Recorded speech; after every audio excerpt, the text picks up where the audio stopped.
So, Mr. Jonathan Granoff, who is the Senior Advisor and Representative to the United Nations of the Permanent Secretariat of the World Summit of Nobel Peace Laureates.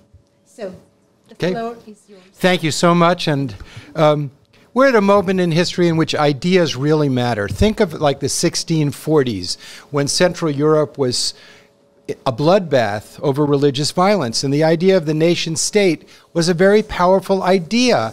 And we're now living with that horse and buggy road that was created in the 17th century to deal with the 17th century problem. It's something we created. We created the state to protect people.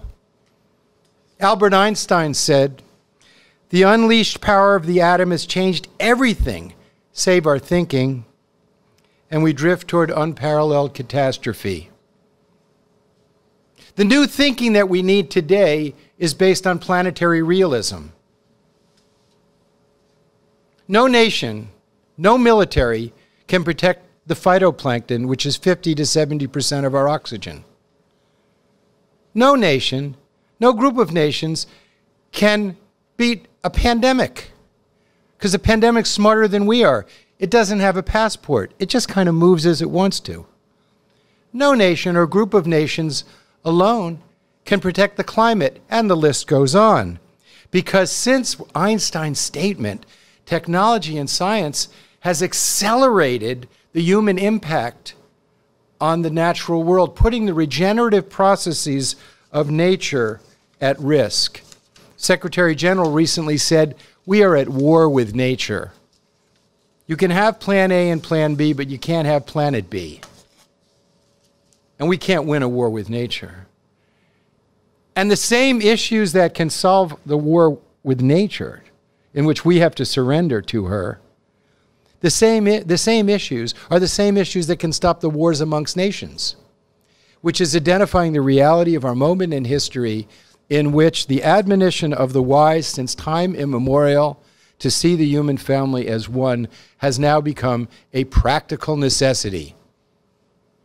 But we're still dealing with this horse and buggy road. To quote Joe Biden, President of the United States, he once said,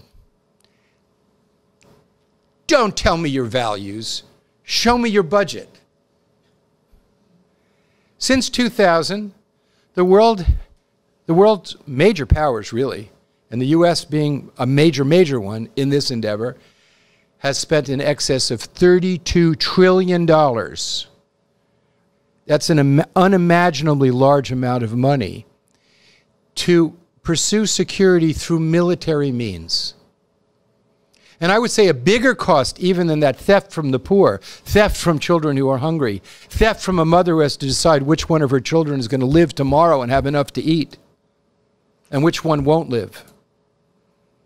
Theft from the future is the institutionalization of adversity. Based on what? An idea of the 17th century.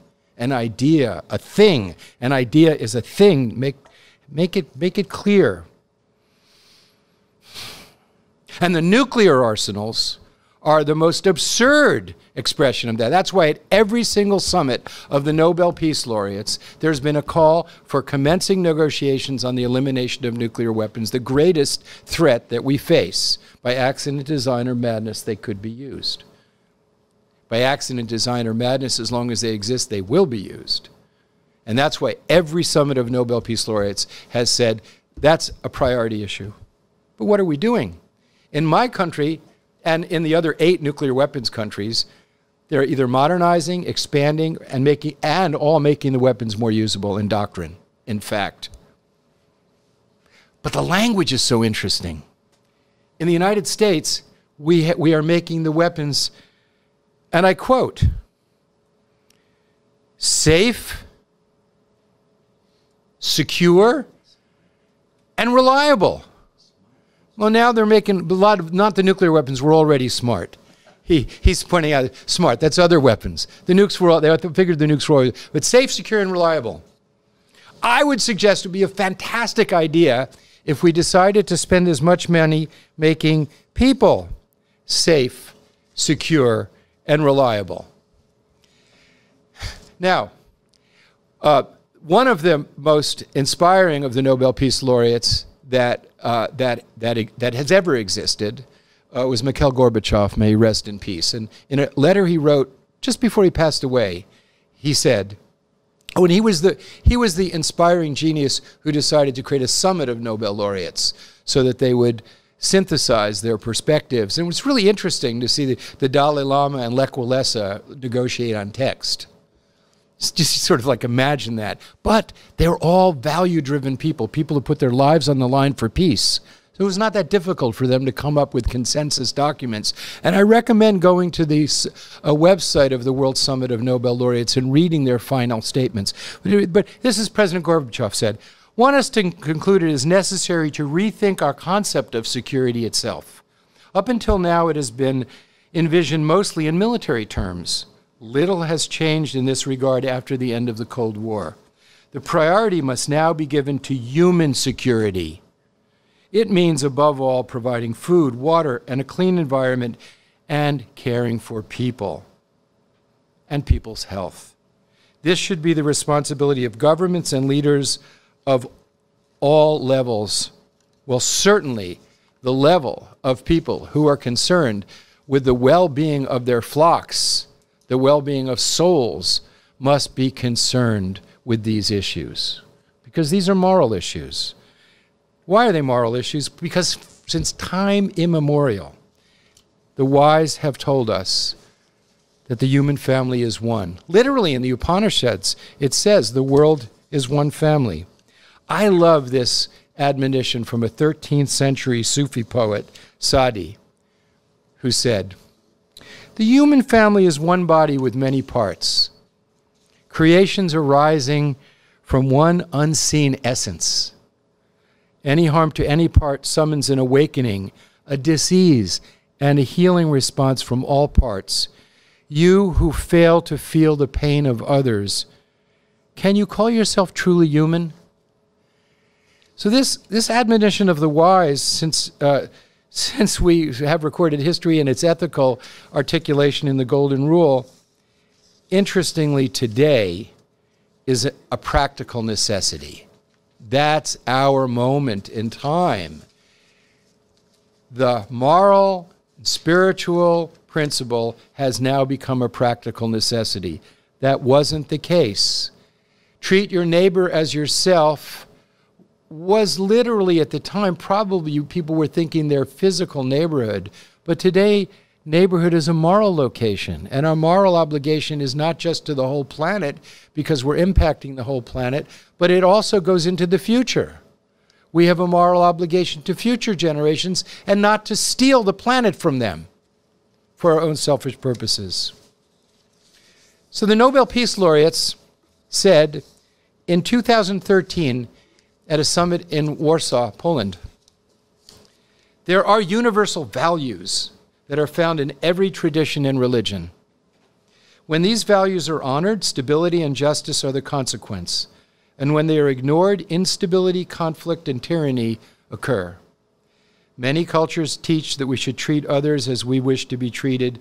This is the essence of human solidarity. Treat everyone, individuals, communities, and nations, and I would add religions, based on the Golden Rule. Religions should treat other religions as they want to be treated. What a fantastic idea that is. When, I can continue the quote of the laureates. That was my comment. When nations work for common goals, great good can be achieved. Sustainable and inclusive development, security, and human rights are interdependent. There is no option for failure when addressing the common threats posed by a destabilized climate, polluted oceans, denuded forests, violent conflicts, nuclear, biological, chemical weapons, and war. Succeeding in eliminating these threats will achieve global common goods of the highest value. Failure to do so will impact the lives of every individual in every country. This truth must inform our understanding that human solidarity is a necessity. There can be no national security without shared human security. There can be no national security without shared global human security. And that's why the endeavor of human security for all at this UN campaign is so important because it is highlighting this concept that the Nobel Peace Laureates and the wise since time immemorial have identified so very clearly. In the most recent summit of the laureates, which they recently had in South Korea, they ended their statement saying, "We are convinced that in its efforts to promote human security," this is the most recent one, "the world must return to a rules-based international order that echoes the previous professor's statement that 1, prohibits the use of armed force for the achievement of national objectives. 2, ensures global cooperation in combating climate change, protecting the environment. 3, eliminates nuclear weapons. 4, promotes human and gender rights and advances human freedoms. And that improves human well-being through the implementation of the Sustainable Development Goals." And I'm going to conclude on the Sustainable Development Goals point, which is that they are all integrated. You cannot have gender equity if you destroy the climate, because there's no place to have it. And you can't have human rights and fundamental freedoms unless you eliminate corruption and have good governance. Just can't have it. All of these Sustainable Development Goals are not siloed. They're all integrated, like the human body. I recall in my lifetime, 40 years ago, and I am that old, if you went to a doctor with a stomach ache, he might just give you a pill and just say, "Here, take this, it'll make your stomach feel better." Today, any decent doctor is going to say, "What do you eat? How do you sleep? What's your job? Do you get exercise? How's your family?" Because we as human beings are integral whole creatures. And the body politic is the same thing. And human security is the integrating principle for the moment. Its articulation amongst nations is common security. That's the way we have to deal with multilateralism. And I'm going to end with one simple thought. If you forget everything I said, don't forget this. Love people, use things. Don't love things and use people. Human security is a tool for applying this principle. Political organizations, states, nations, UN, religions, our ideas, are things. They're not eternal. But the secret of the human being, the repository of the treasure of the spirit, of the divine, is different. The spirit of the divine knowing itself. And in this vast infinite universe that we've now been able to see and measure, we know that in this little tiny community that we live in, there is this potential for divine love. Thank you.